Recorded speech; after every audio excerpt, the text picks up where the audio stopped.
নমস্কার, রিমিস টিউটোরিয়ালে তোমাদের অনেক অনেক স্বাগত। গতদিনের মতো অর্থাৎ গতকালের মতো আমি আবারও আজকে পরিবেশের কিছু প্রশ্ন তোমাদের জন্য তৈরি করেছি।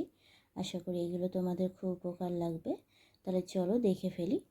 আজকে যেটা আমি প্রশ্ন নিয়ে এসেছি সেটা হচ্ছে কঠিন পদার্থ, গ্যাসীয় পদার্থ ও তরল পদার্থের বৈশিষ্ট্য ও উদাহরণ। অর্থাৎ কঠিন পদার্থ কেমন, গ্যাসীয় পদার্থ কেমন ও তরল পদার্থ কেমন, তারই জিনিসগুলো আমরা এখানে পড়ব। তাহলে প্রথমেই আসি আমরা কঠিন পদার্থের বৈশিষ্ট্য।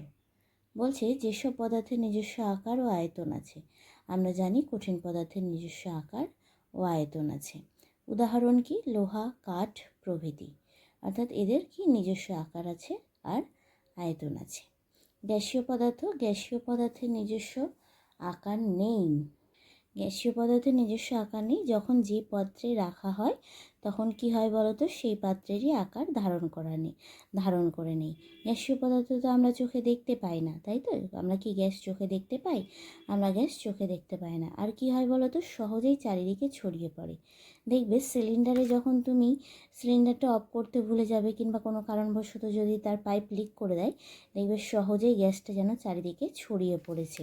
কঠিন পদার্থ কিন্তু এভাবে ছড়িয়ে পড়তে পারে না। উদাহরণ কি? অক্সিজেন, নাইট্রোজেন প্রভৃতি। এবার আসছি তরল পদার্থের নিজস্ব আকার নেই। যেমন গ্যাসীয় পদার্থের নিজস্ব আকার নেই, ঠিক তেমনও তরল পদার্থের নিজস্ব আকার নেই। যখন যে পাত্রে রাখা হয় সেই পাত্রেরই আকার ধারণ করে। সহজেই গড়িয়ে চলে যেতে পারে।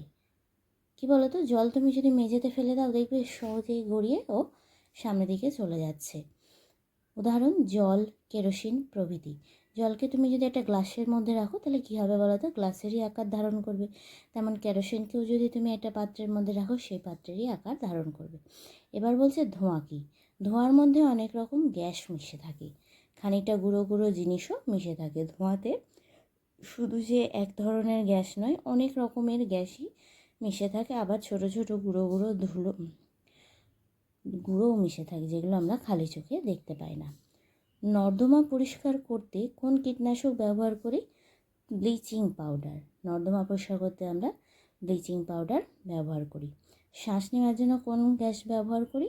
আমরা সবাই জানি, আমরা শ্বাস প্রশ্বাস নেওয়ার জন্য আমরা অক্সিজেন গ্যাস ব্যবহার করি।